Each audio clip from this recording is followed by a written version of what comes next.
100배의 결실을 하였느니라. 이런 제목으로 누가복음 강의를 이어가겠습니다. 복음이 모든 사람들 안에서 그 영혼 속에서 모두 동일한 반응을 불러일으키는 것이 결코 아니라는 것을 우리는 그리스도의 이 네 가지 토질에 대한 비유를 통해서 그것을 분명하게 깨닫게 됩니다. 복음의 내용은 동일하지만 그 복음이 뿌려지는 영혼의 상태는 결코 동일하지 않다라는 거죠. 영혼에서 일어나는 반응 또한 각기 다르다라는 것을 우리가 알게 됩니다. 그러므로 주님께서 이 비유 속에서 결국 거듭난 구원받은 성도의 그 영혼과 그 상태와 하나님의 말씀을 받을 때의 태도와 그 결과에 대해서 이제 마지막으로 좋은 밭의 비유를 통해서 중요한 교훈을 말씀하고 계시는 것을 보게 됩니다.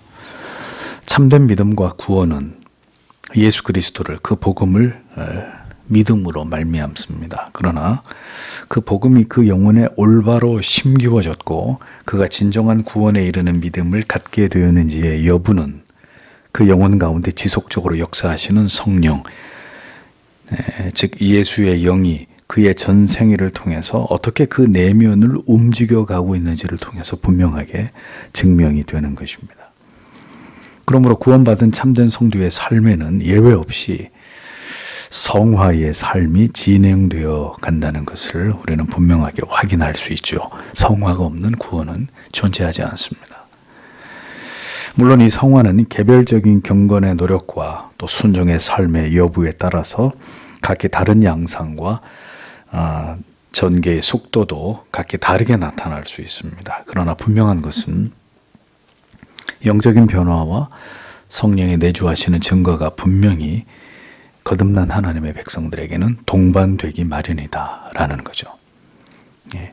쇠구슬이 아닌 씨앗은 땅에 떨어지게 되면 분명히 놀라운 변화와 성장을 보이게 되어 있고 마침내 결실이라는 결과물을 통해서 그 씨앗이 가지고 있는 생명력을 증명하게 되듯이 그리스도께서 비유로 말씀하고 계시는 구원에 이르는 믿음 또한 이와 같은 원리와 관점 안에서 파악되고 확인되어야 한다라는 것을 성경은 우리에게 분명하게 가르쳐주고 있습니다.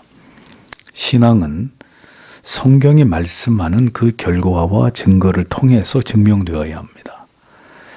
내가 알고 믿는 것이 옳다고 주장하는 신념은 신앙이 아닙니다. 신념은 결코 신앙과 다른 것입니다.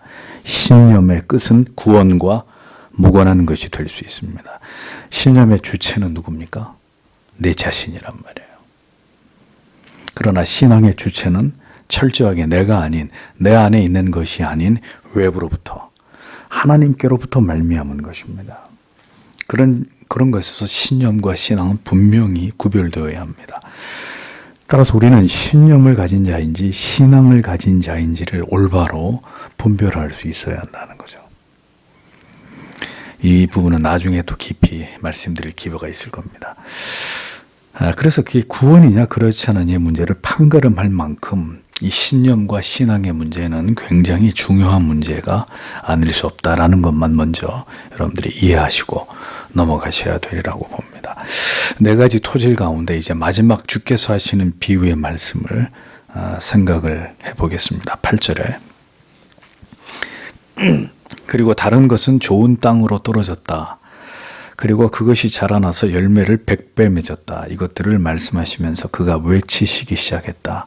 들을 귀들을 가진 자들은 들을지라 이렇게 되어 있습니다.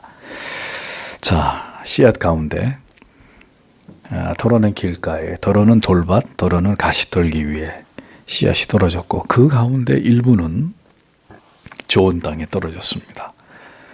그 토질이 좋은 땅이라는 증거가 뭐냐? 본문 안에 나오죠. 100배의 결실을 맺었다라는 점입니다. 그러니까 좋은 땅을 결정짓는 핵심은 그 땅이 비옥하기 때문에 씨앗이 떨어졌을 때 뿌리도 내리지 못하고 죽거나 혹은 조금 자라다 기운에 막혀 죽어버리는 게 아니라 풍부한 결실을 맺게 된다는 바로 그것입니다. 이로써 좋은 땅은 열매를 풍성하게 맺는 땅이다라는 공식이 성립이 되는 거죠. 이제 주님께서 이 비유에 관해서 설명하신 말씀을 다시 들어보면 15절에 그리고 좋은 땅에 있는 것은 이 사람들은 좋고 착한 마음으로 말씀을 듣고서 지키는 자들이다. 그리고 그들은 인내로 열매 맺는다. 이렇게 주님이 좋은 땅에 대해서 해설을 설명을 해주고 계십니다. 자, 좋은 땅이란 곧 착하고 좋은 마음이라고 말씀하셨죠. 자, 마음이라고 번역된 헬라어 카르디아, 이 원문의 의미는 이 카르디아, 이 단어에서 말하는 이 마음의 뜻은 인간의 영적, 지적, 의지적 요소가 집중되어 있는 전인적인 좌소를 가리킵니다. 그게 마음이라는 거예요. 성경이 말하는 마음. 그 다음에 착하고라고 번역된 칼로스라는 이 단어인데, 이 착하고라는 헬라어 칼로스의 정반대의 단어가 있어요. 그게 뭐냐면 카코스라는 단어예요. 이 반대의 카코스의 의미를 올바르게 이해하면 칼로스의 의미가 분명해지는데, 자, 그러면 이 칼로스의 반대의 의미, 카코스라는 단어의 의미는 원래의 목적에 부합하지 못하는 어떤 것, 그런 의미입니다. 자, 이것이 성경의 관점에서 착하지 않은 것이라는 거예요. 다시 말씀드립니다. 착하지 않은 게 뭐냐? 성경에서는 원래의 목적에 부합하지 못하는 어떤 것. 예를 들어서 여기 펜이 있으면 펜이 존재하는 목적이 뭐예요? 펜의 기능이 뭐죠? 종이 위에 내가 쓰고자 하는 글씨를 이렇게 쓸 수 있어야 돼. 펜을 들어서 쓰려고 하는데 나오질 않아요. 잉크가 나오지 않는다고요. 그러니까 원래의 목적에 부합해서 펜을 들어서 쓰면 잘 글씨가 써져야 되는데 안 써져요. 잘 써지지 않는 펜이나 혹은 자, 병사, 군인은 진영을 지키는 임무를 가지고 있어요. 근데 거기서 임의대로 벗어나면 뭐가 되죠? 탈영이 되잖아요. 탈영. 탈영병은 잡으러 가요. 잡아서 감옥에 넣는 거죠. 군령을 어겼기 때문에. 그러니까 군인이 자기 자리에 있어야 되는데 임의로 자리를 이탈해서 탈영을 했다. 원래의 목적에 부합하지 않은 탈영한 병사. 자, 이런 의미가 되는 것입니다. 자, 그러니까 이게 카코스의 의미란 말이죠. 그러보아 칼로스라는 이 좋은이 아니라 착하고라는 의미가 뭐냐? 그 지어진 목적에 따라서 올바로 사용되어지는 것을 의미하는 것이다라는 겁니다. 그게 착하고, 성경이 말하는 착하고라는 뜻입니다. 그러니까 사사로운 것에 몰두하거나 마음을 빼앗기지 않고 원래 그 숭고한 가치를 열심을 내서 거기에 집중하고 있는 그 자세, 그것을 의미하는 거죠. 그것이 바로 칼로스, 착하고 이런 뜻입니다. 확고하게 자기가 분명히 지켜야 될 것들을 잘 지키고 있는, 그것을 집중하면서 그걸 빼앗기지 않고 그 가치를 집중하고 붙들고 있는, 이게 성경이 말하는 착하다라는 의미거든요. 자, 이어서 좋은입니다. 좋은. 착하고 좋은 마음이 옥토밭인데, 그 좋은이라고 번역된 아가데라는 단어는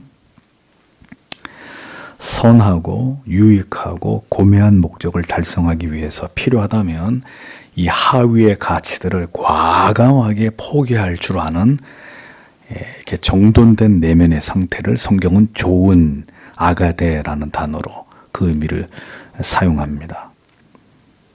어떤 굉장히 선하고 유익한 목적을 이루기 위해서 다른 가치들을 과감하게 포기하는, 그런 것들을 다 내려놓는, 깨끗하게 정리할 수 있는 이런 상태를 좋은이라고 헬라어 성경은 얘기한다라는 겁니다. 자, 이로 보아서 착하고 좋은 마음은 결국 예수 그리스도 안에서 참 진리와 지식을 발견한 자의 그 영혼이라는 걸 알 수 있는 거예요. 그러니까 그리스도 안에서 참 진리를 발견한 사람은 착하고 그리고 좋은 마음을 가지고 있다.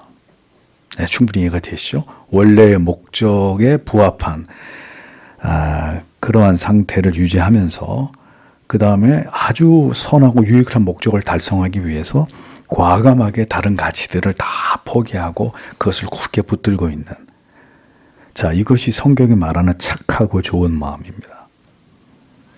그래서 그 착하고 좋은 마음은 하늘에서 뚝 떨어지는 게 아니라 결국 예수 그리스도가 구주이심을 발견하고 깨닫고 하나님이 그에게 그와 같은 믿음을 주셨을 때, 그리고 그리스도 안에서 매일매일 참 진리와 지식을 발견해 나가는 그런 영혼일 때에 착하고 좋은 마음이 되는 것입니다. 그냥 교회만 왔다 갔다 한다고 해서 착하고 좋은 마음이 되는 게 아니라 정말 예수를 믿고 예수 안에서 그 생명의 모든 신령한 것들을 공급받으면서 그의 내면도 그의 영혼도 이렇게 착하고 좋은 상태로 계속 지향되고 있는, 이것이 착하고 좋은 마음이에요. 세상이 그 무엇과도 바꿀 수 없는 숭고한 믿음의 가치, 구원과 영생의 소중함을 우리에게 베풀어 주신 하나님의 그 크신 사랑과 은혜를 깨닫게 된 자의 영혼 안에 확고하게 자리 잡혀 있게 되는, 그게 바로 착하고 좋은 마음이다. 성경은 똑똑히 우리에게 그렇게 말씀하고 있습니다. 근데 이것이 바로 예수 그리스도를 구주로 믿는 신자의 마음이다. 마음은 마음이 없는 사람이 없어요. 다 마음을 가지고 있는데 그런 마음은 별 의미가 없는 것이고, 성경이 말하는 것은 예수 그리스도를 구주로 믿는 신자의 마음입니다. 그 신자의 마음은 어떤 마음이냐? 옥토밭의 마음이다. 그 옥토밭의 마음은 어떤 마음이냐? 착하고 좋은 마음이다. 그 착하고 좋은 마음이라야 하나님이 그를 통해 열매를 맺게 하시고 그 열매를 통해 하나님이 영광을 받으신다. 자, 이런 분명한 신앙의 진리와 어떤 원리들을 우리가 이 말씀 안에서 발견하게 되는 것입니다. 그래서 신자의 영혼을 해부해 보면 그 속에 있는 믿음의 본체가 나타나는데 그게 착하고 좋은 마음이다 라는 것입니다. 그러므로 주님이 보시는 착하고 좋은 성도의 영혼과 마음은 무엇이냐? 자, 이제 더 이제 이것을 구체적으로 설명을 해보죠. 말씀을 어떻게 해요? 듣고 지키고 인내하는 거예요. 말씀을 듣고서 지키는 것이다 라고 말씀하고 있습니다. 말씀을 듣고 지키는 거다. 착하고 좋은 마음은 말씀을 듣고 지키는 마음, 말씀을 듣고 지키는 것을 통해서 착하고 좋은 마음이 만들어져요. 그러니까 말씀을 얼마나 많이 아는가의 문제도 물론 분명히 중요합니다. 중요하나 죽을 때까지 우리가 하나님 말씀 다 알 수 있어요? 또 예수를 믿은 지 얼마 안 돼서부터 계속해서 하나님의 말씀을 통해 자라가야 되는데, 그게 도대체 얼마만큼 알아야 우리가 하나님의 말씀에 대해서 충분히 안다고 말하겠습니까? 그러니까 말씀을 얼마나 많이 아느냐, 물론 이 문제도 분명히 중요하고 또 정확하게 하나님의 말씀의 의미를 아는 것도 분명히 이해 못지않게 중요할 것입니다. 그러나 주님이 말씀하시는 착하고 좋은 마음에는 이런 항목은 해당되지 않아요.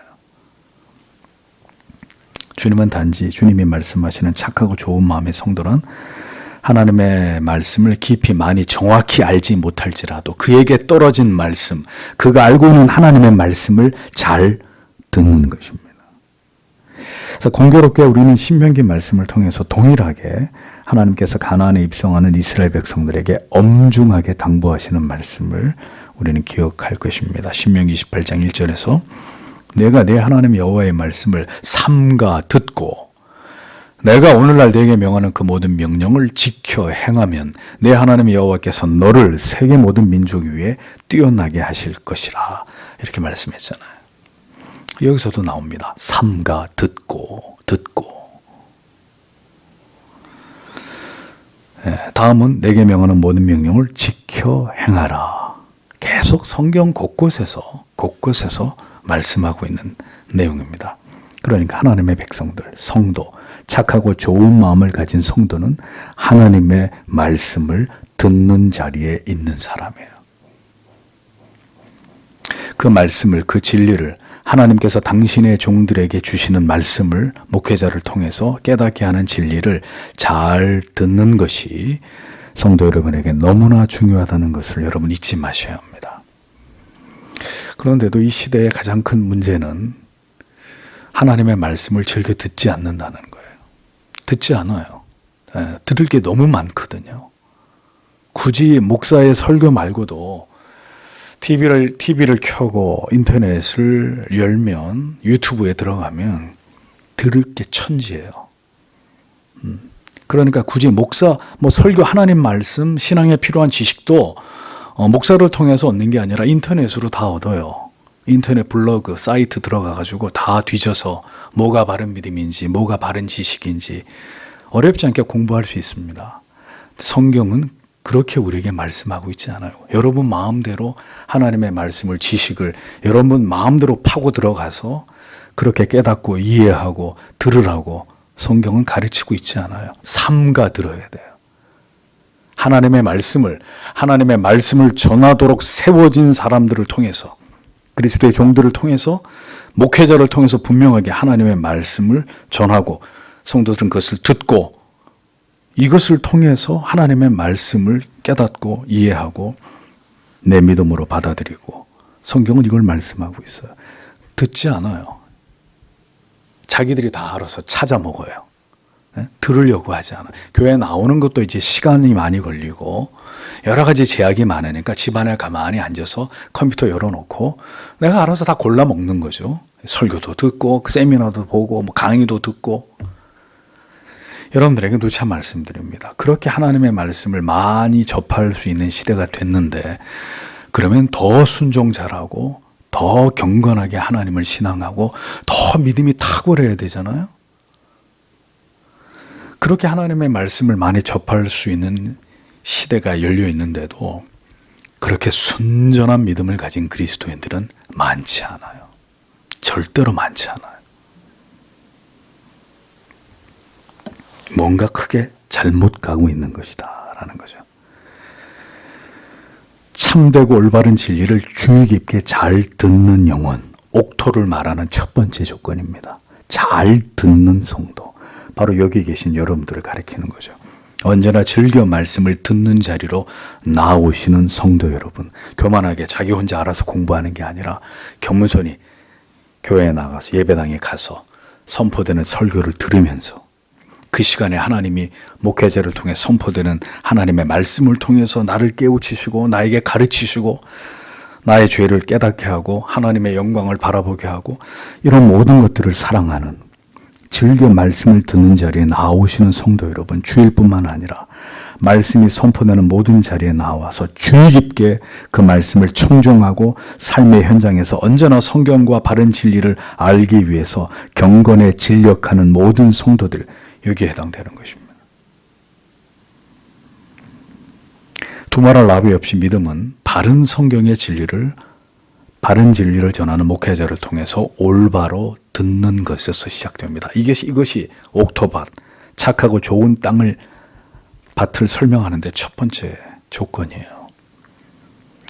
양이 아무 풀이나 먹어서는 안 되죠. 그래서 목자가 풀을 주잖아요. 여기 있는 풀을 뜯어 먹으라고 목자가 돌아다니면서 좋은 풀과 마실 수 있는 냇가를 미리 알아놓고 양떼를 끌고 가서 그 풀을 먹게 하고 그 물을 마시게 하잖아요.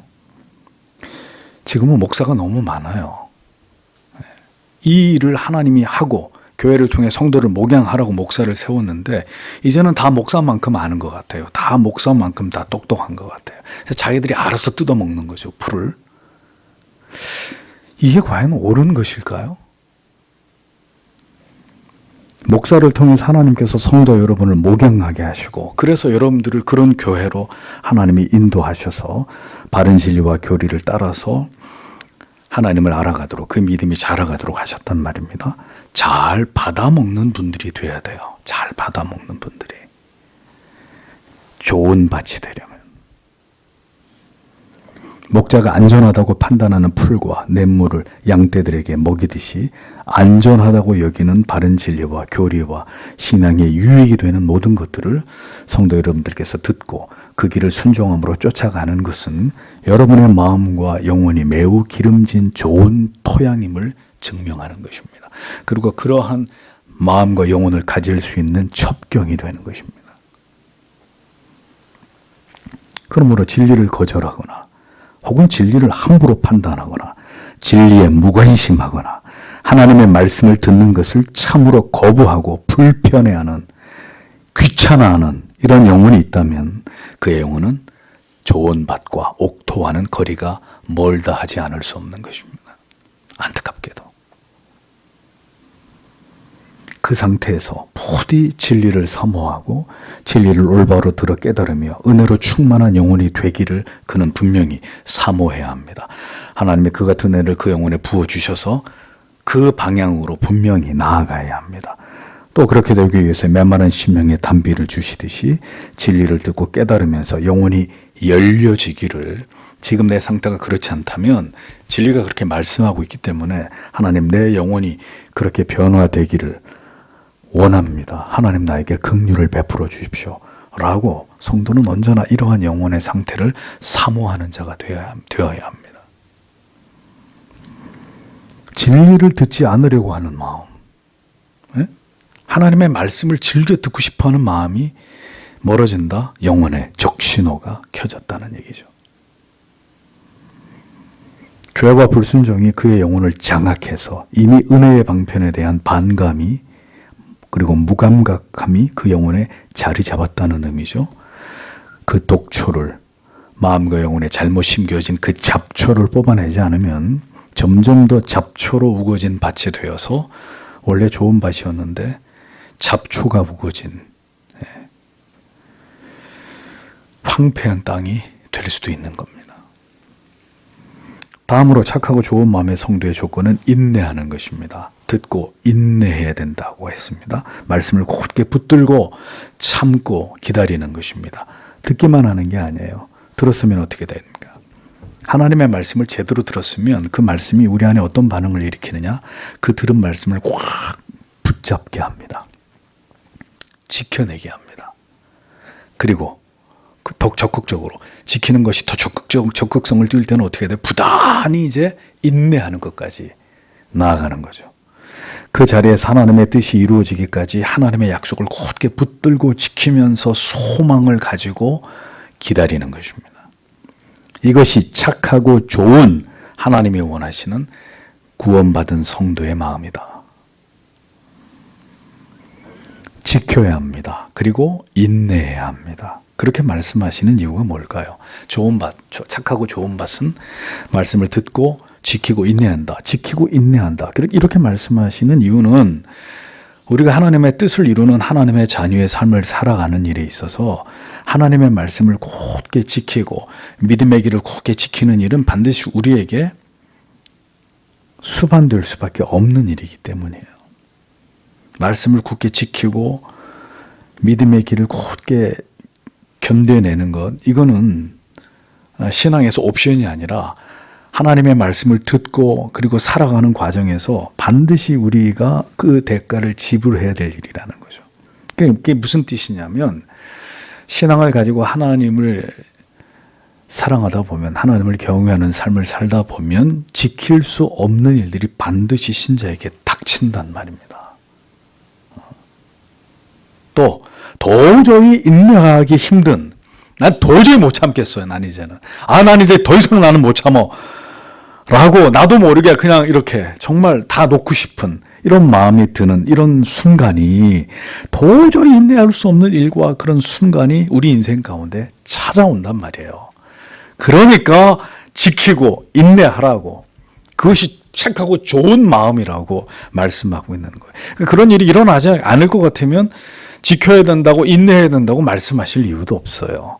근데 믿음을 가지고 하나님의 자녀의 삶을 살아가는데 정말 지키지 못할 일들, 너무나 많은 유혹과 회유와 견디기 힘든 인내의 한계점에 다다르는 이런 일들이, 이런 괴롭고 힘들고 고통스러운 시험들이 우리 인생에 찾아온단 말입니다. 그러하기에 착하고 좋은 마음은 말씀을 듣고 지키고 인내하는 것이라고, 그게 바로 좋은 땅이라고 주님이 교훈하시는 것입니다. 달리 얘기하면 하나님의 자녀는 그렇게 살아가도록 하나님이 그의 생애를, 그의 삶을 그렇게 하나님이 인도해 가신다, 그런 말이죠. 참으로 성도에게 어려운 일입니다. 여러분들이 진리를 잘 알지 못하셨을 때는, 신앙이 뭔지를 잘 모르셨을 때는 어렵지 않았어요. 예수 믿는 게. 교회 가고 예수 믿고 이렇게 하면 복 받고 다 잘 되고 만사 형통이고 별로 어려운 게 없었어요. 그냥 교회 가서 맨날 박수 치고 찬송 부르고 손 올려서 주여 막 소리 지르면서 기도하고 눈물 흘리고 뭐 그러면 그게 다인 줄 알았죠. 신앙에 뭐 그렇게 믿는 게 전부라고 생각했죠. 그리고 나머지는 다 잘 될 거야.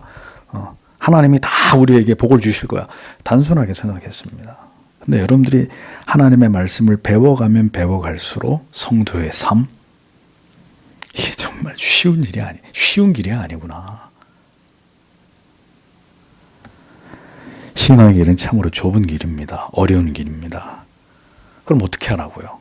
그렇기 때문에 온전히 주를 의지하고 그 은혜에 붙들리지 않고는 맨정신으로, 속된 말로 내 힘으로 절대로 갈 수 없는 길이에요. 못 가요. 내 힘으로 가려고 하는 사람 반드시 중간에서 포기하게 되어 있습니다. 내 생각으로, 내 믿음으로, 내 의로, 내 노력으로 가겠다? 중도에서 다 탈락하게 되어 있습니다. 오직 주의 은혜에 매이고 붙잡혀서 쓰러질 것 같으나 다시 우리를 붙들어서 앞을 향해 나아가게 하시는 그 하나님의 사랑에 매여서 그 길을 가는 거예요. 그게 신앙의 길이에요.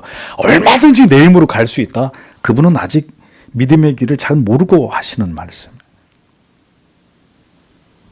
대담하게도 이 시대의 교인들은 그렇게 하나님의 말씀에 매이고 묶이고 그 은혜에 붙들리고 간절히 기도하지 않고도 믿음의 길을 가려고 합니다. 자, 그 증거가 그렇게 되니까 어떤 일이 벌어져요? 다 쓰러져요. 시험에 들고 낙심하고 권태에 빠지고 실증에 넘어지고 가다가 그냥 자꾸 이렇게 꺼지는, 무너지는, 주저앉는 이런 이제 신자들이 속출하게 되는 것입니다. 왜요? 내 힘으로 가려고 하니까 그냥 어떤 관성을 따라서 그냥 왔던 그 어떤 그 관성의 힘으로 믿음의 길을 그냥 아무 생각 없이 가려고 하니까 안 돼요. 그게 어느 순간까지는 잘 되는 듯하나 정말 하나님이 주시는 은혜와 말씀에 붙잡힘이 없이는, 주의 도우시는 은혜가 없이는 더 이상 못 간, 한 걸음도 못 간다고요. 단언하건대 그런 마음과 자세로는 믿음의 길을 갈 수 없습니다. 반드시 하나님께서 우리로 하여금 말씀을 듣고 지키고 인내하지 않으면 안 되는 삶으로 하나님이 우리를 이끌어 가십니다. 그게 신앙의 길이에요. 그래서 여러분들이 예수를 믿는 가운데 이렇게 성경에 말하는 정밀한 길을 따라가지 않고 그냥 어떤 다른 동기에 의해서 열심히 간단 말입니다. 반드시 패배하고 무너지고 낙심하고 주저앉고 좌절하고 시험에 들고 침체에 빠지는 일들은 피할 수 없는 일들이에요. 근데 그런 일들을 우리가 무지하기 때문에 겪었을 그런 지점을 지나갈 때 빨리 이런 하나님의 말씀이 주시는 깨달음을 통해서 내가 그래서 여기에 이렇게 주저앉게 된 것이구나. 내가 좌초하게 된 것이구나. 내가 지금 못 일어나고 있는 것이구나. 빨리빨리 깨닫고 이런 하나님의 말씀을 붙들고 그 위기를 지나가야 되는, 그 구덩이에서 빨리 나와야 되는 거죠. 우리가 스스로 자원하는 마음으로 오늘도 하나님의 말씀을 삼가 듣고자 하고 그리고 그것을 지키기 위해 마음을 다하고 인내하는 마음으로 믿음의 길을 가고자 하지 않는다면 하나님께서 기어이 그렇게 하나님을 신앙할 수밖에 없는, 우리의 마음을 하나님은 옥토로 좋은 밭으로 착하고 좋은 마음으로 바꾸시는 게 그분의 목적이기 때문에 우리 인생 속에서 계속 그 일을 행하실 거라고요. 가만 내버려 두지 않아요. 하나님의 사랑하는 자녀의 영혼이 길가 같고 돌밭 같고 가시떨기 같으면 하나님이 그러든지 말든지 하고 그걸 가만히 지켜보시겠어요?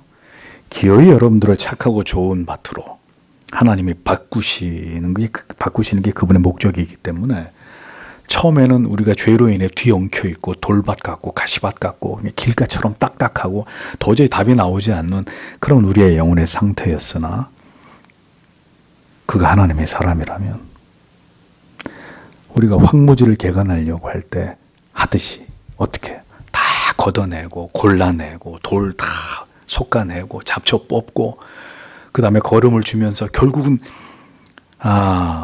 씨를 뿌렸을 때 잘 자랄 수 있는 밭으로 긴 시간 우리가 수고하면서 그 어떤 황무지를 개간하지 않습니까? 그렇게 하나님이 우리 영혼을 개간하신다고요.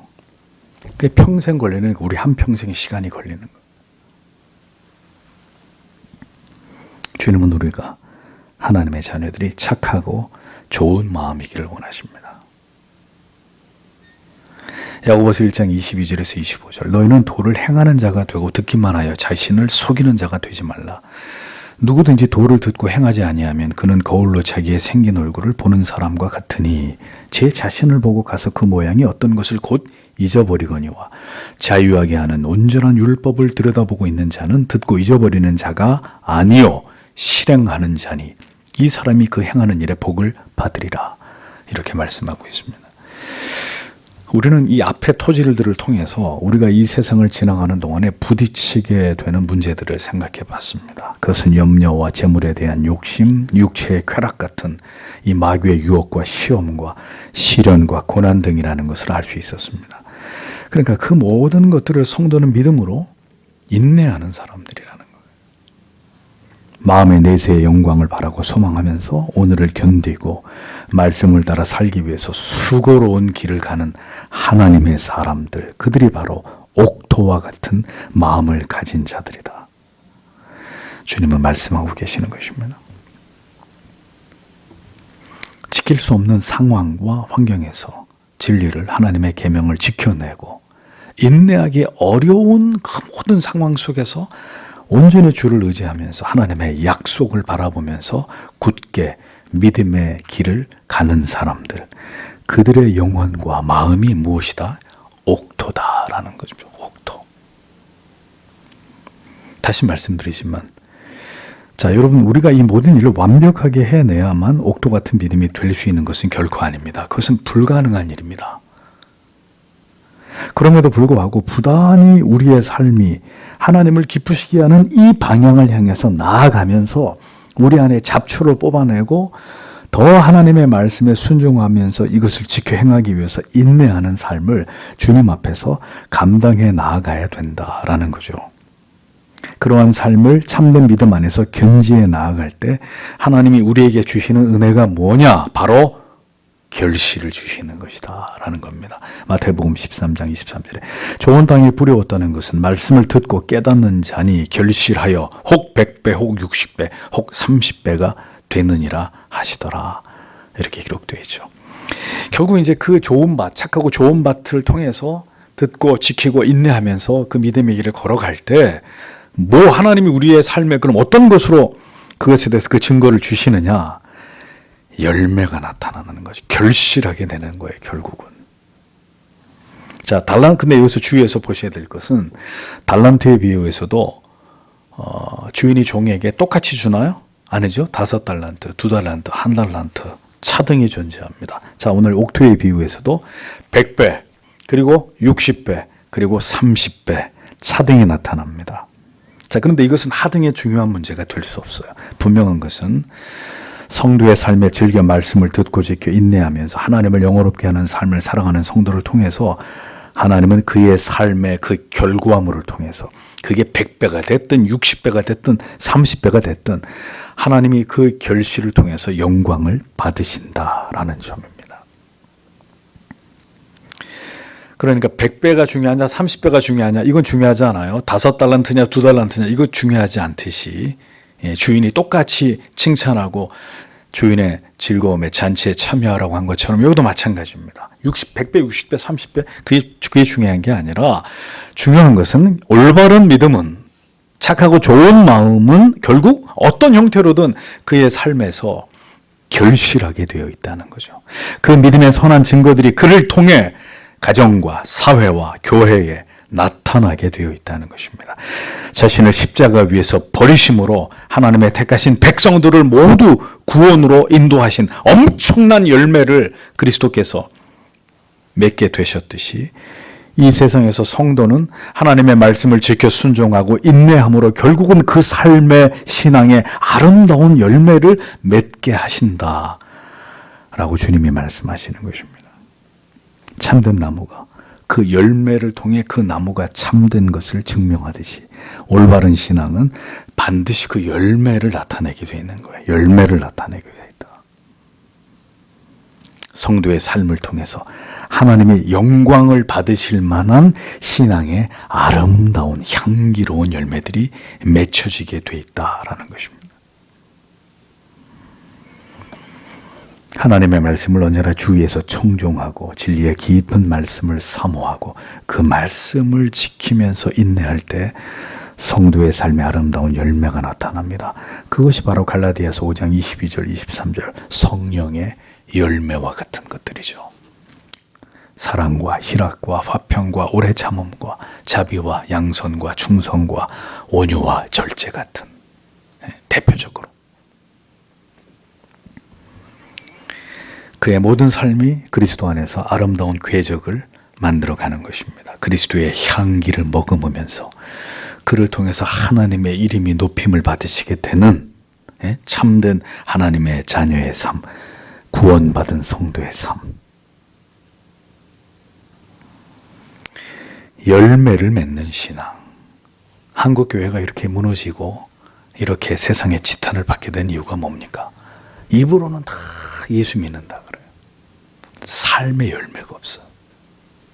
응? 안 믿는 사람들이 볼 때 그들이 깊이 머리를 조아리고 그들의 삶에 대해서 깊이 생각할 여지를 만들게 만드는 그런 그리스도인의 삶에 거룩한 열매가 없단 말이에요.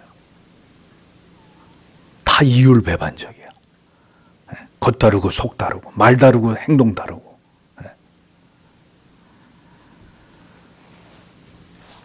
열매를 맺는 신앙. 그의 삶과 믿음이 자기만을 위한, 자기 만족적이고 자기 뜻을 이루기 위한 것이 아니라 많은 열매로 모두에게 유익이 되고 은혜가 되고 귀감이 되는 삶. 옥토와 같은 성도를 통해서 하나님께서 이 땅에서 드러내기를 원하시는 성도의 삶. 그래서 하나님의 이름이 높임을 받으시는 궁극의 그것. 그러므로 성도 여러분, 좋은 믿음이라는 게 뭡니까? 착하고 좋은 마음, 곧 구원받은 하나님의 백성들의 그 마음을 의미한다고 할 때 성도 여러분, 우리의 마음을 들여다보세요. 우리는 좋은 땅과 착하고 좋은 마음인지 열심히 듣고 지키고 오늘도 인내할 수밖에 없는 이 상황 속에서 주님만 바라고 그 약속의 말씀을 의지하면서 묵묵히 조용히 침묵 속에서 다른 사람의 믿음을 얘기할 필요가 없는 거죠. 구원의 여정을 부지런히 달려가는 순례자에게는 오직 자기만이 중요할, 내 믿음이 중요할 따름이잖아요. 오늘도 내 삶, 내 믿음, 나의 신앙의 고백, 하나님 앞에 서 있는 나, 다른 사람들이 아니라 말씀을 듣고 지키어 인내함으로 결실을 나타내는 그 믿음으로 오늘도 내가 향하고 있는지, 날마다 내 안에 일어나는 일들이 이 진리가 말씀하고 있는 그것인지 우리 자신에게 물어보고 또 물어봐야 한다는 거죠. 그리스도께서 좋고 비옥한 땅에 비유하시는 자들은 자기 안에 하나님의 말씀이 깊고 견고하게 뿌리 내린 자들입니다. 그들은 말씀이 열매를 맺게 하는 일에 방해가 되는 모든 장애물들을 극복해 나아가는 자들입니다. 그로 인해서 착하고 좋은 마음으로 말씀을 듣고 지키고 인내함으로 결실하는 삶을 살아가는 사람들입니다. 하나님께서는 말씀이 열매를 맺게 되는 영혼의 상태와 그 합당한 믿음에 관해서 우리에게 말씀해 주셨습니다. 그것이 착하고 좋은 마음이라고. 하나님은 착하고 좋은 마음, 신실함으로 끊임없이 하나님을 바르게 섬기고자 하는 자들을, 믿음에서 떨어져 나가지 않는 자들을 모두 옥토라고 말씀하고 계십니다. 그래서 누구는 그 생애를 통해 100배의 열매를 맺을 것이고, 누구는 60배의 열매를 맺을 것이고, 누구는 30배의 열매를 맺게 될 것입니다.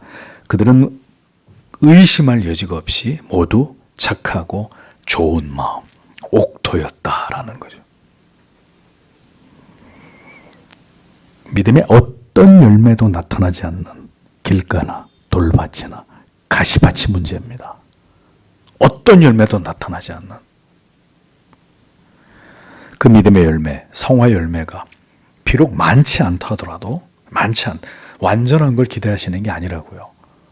그리고 이 구원의 조건을 말씀하고 있는 건 더더군다나 아니고, 오늘도 하나님을 경외함으로 그 열매를 만들어 나아가는 성도의 삶, 하나님이 기뻐하시고 영광을 받으시는 삶은 바로 여기에 있다. 이것을 우리에게 가르치고 계시는 것이죠. 우리의 마음은 분명 주의 은혜로 길가에서 옥토로, 돌밭에서 옥토로, 가시밭에서 옥토로 변할 수 있습니다. 반대로 옥토이던 마음에 서서히 그 밭에 잡초가 자라기 시작하고 옥토의 상태가 점점 더 나빠지는 일도 일어나겠죠. 우리는 죄인이기 때문에, 연약한 존재이기 때문에.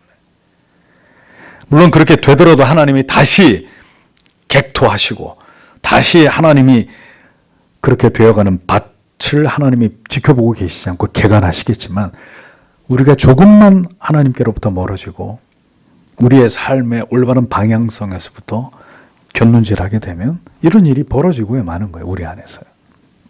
중요한 것은 하나님이 원하시는 마음이 무엇인지를 안다면 우리는 부단히 착하고 좋은 마음으로 하나님을 경외하는 삶을 살아가기 위해서 날마다 은혜를 구하고 우리의 삶에서 많든지 적든지 하나님을 영화롭게 하는 열매가 나타나기를 힘쓰는 삶을 주님 앞에서 살아가기 위해서 최선을 다하는 그리스도인들이 되어야 한다는 것입니다. 그것이 진정으로 구원받은 하나님의 백성들의 마음의 밭이다, 영혼의 밭이다 라고 성경은 우리에게 뚜렷하게 말씀하고 있기 때문입니다.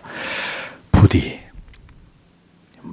서교 장로교를 다니시는 모든 성도님들이 이 진리를 깨달으셔서 부단히 그 길로 행하시는 여러분들이 되시기를 이 밤에도 간절히 기도하기 원합니다. 기도하겠습니다.